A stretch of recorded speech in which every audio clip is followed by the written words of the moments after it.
Welcome to The Explainer. I'm your host, and, well, usually we'd kick things off with a neat little bulleted agenda to tell you exactly what we're going to learn today. But honestly, today we're skipping the formalities. Turn down the lights and pull up a chair because we aren't just looking at data today. No, we are walking into a crime scene.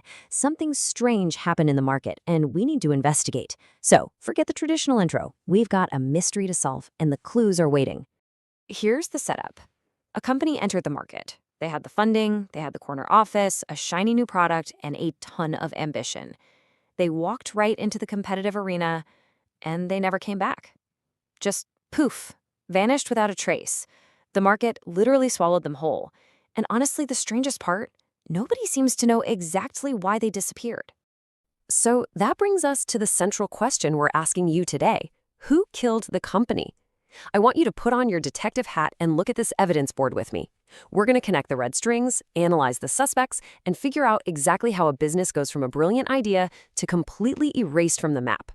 Because think about it. If we can solve this case, we can figure out how to steal back competitive advantage for ourselves. Okay, let's dive into this with our very first clue, the strategy pyramid. Let's look at our first piece of forensic evidence. We found this structure at the scene, the classic strategy pyramid. See, every surviving business is built on one of these. And if there's a crack anywhere in this stone, the whole structure comes crashing down. Let's walk top down through these 4 levels because this is where the plot really thickens. At the very top, we have corporate strategy. This is the boardroom level where executives answer one absolutely brutal question. What businesses should we even be in? This is your diversification, resource allocation, and the big acquisitions. Then below that, we hit business strategy.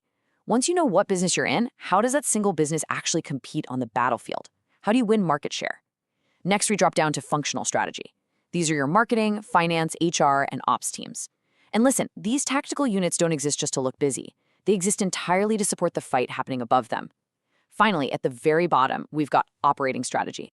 And that brings us to a rather terrifying truth. Look at that bottom layer again. Operating strategy is made up of tiny daily actions, a checklist, a delivery route, a customer email, a shift schedule. These actions look so incredibly small, but they decide absolutely everything. If the people at the bottom aren't executing the grand vision from the top, well, even routines can kill a company. Moving right along to our second clue, the 5 disguises. Hanging right there in the shadows of the evidence room, we find the disguises. See, every company that enters the market has to wear a competitive strategy to tell the world why they deserve to survive. And there are really only 5 masks to choose from. Let's look closely at them. First, the low-cost mask. Some companies win by being the leanest, meanest, lowest-cost producer in the game. Second, differentiation. These companies win by standing out as totally unique and premium, forcing you to turn your head. Third is best cost, kind of a tricky mask that tries to perfectly balance value and efficiency. Finally, we have the 2 focused masks hidden in the shadows, focused low cost and focused differentiation. These are for the companies that ignore the massive crowds and quietly dominate a very specific, narrow niche. Listen, these aren't just marketing styles. They are absolute survival choices. But here is the brutal consequence that might have taken out our victim. If you put on the wrong mask, or worse, actually, if you try to wear 2 masks at the same time and just confuse everyone, the market doesn't get angry. The market doesn't attack you. It simply ignores you.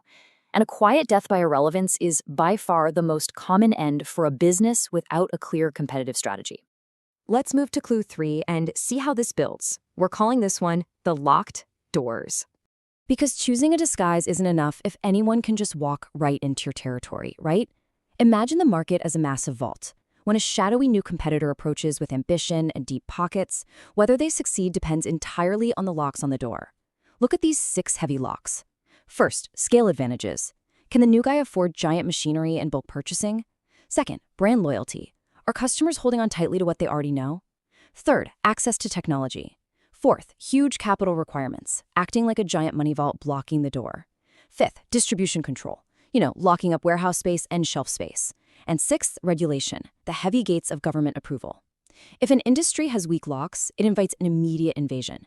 Dozens of new competitors will burst right through the door. But industries with strong locks, they might look boring, right? Until they start printing money safely behind closed doors. So the crucial point here is this. Competitive advantage isn't about being more passionate than the other guy. It is about building better locks.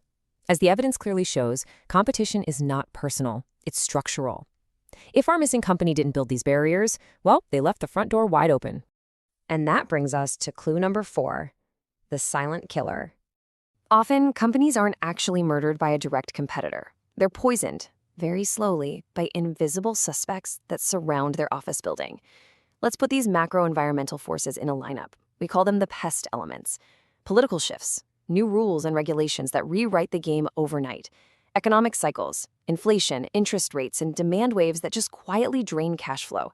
Social changes, when crowds suddenly shift their preferences, their habits, and culture, leaving old products behind.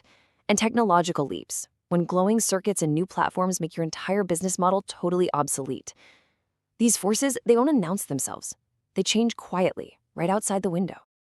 If a company locks its doors, puts on its disguise, and builds its pyramid, but completely ignores the shifting world outside, it is doomed. They freeze in place while the city around them transforms. A strategy that ignores the environment is not bold, it is blind. Which leads us, finally, to the final twist. We've brought our suspect into the interrogation room to hear their alibi. In the business world, a company's alibi is its vision statement. It's what they claim they were doing on the night of the disappearance. But as any good detective knows, suspects lie. And this brilliantly illustrates the difference.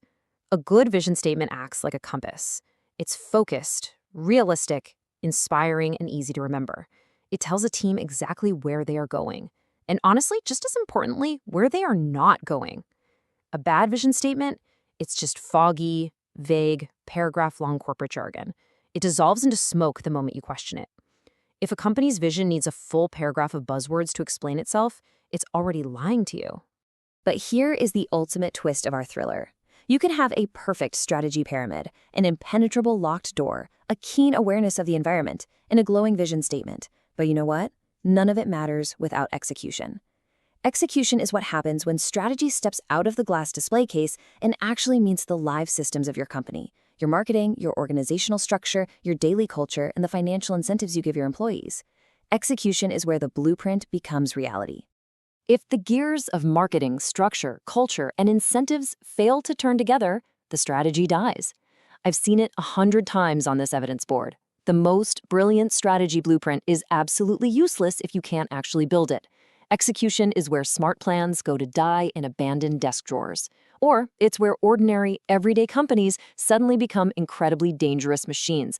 Let's pull all these red strings together. We've looked at the pyramid, the 5 disguises, the structural locks, the silent environmental killers, the alibi, and that final twist of execution. Look at the board. So I ask you one last time, who killed the company? The final reveal? It wasn't a single assassin. It wasn't one bad executive decision. It wasn't one aggressive new competitor breaking through a door.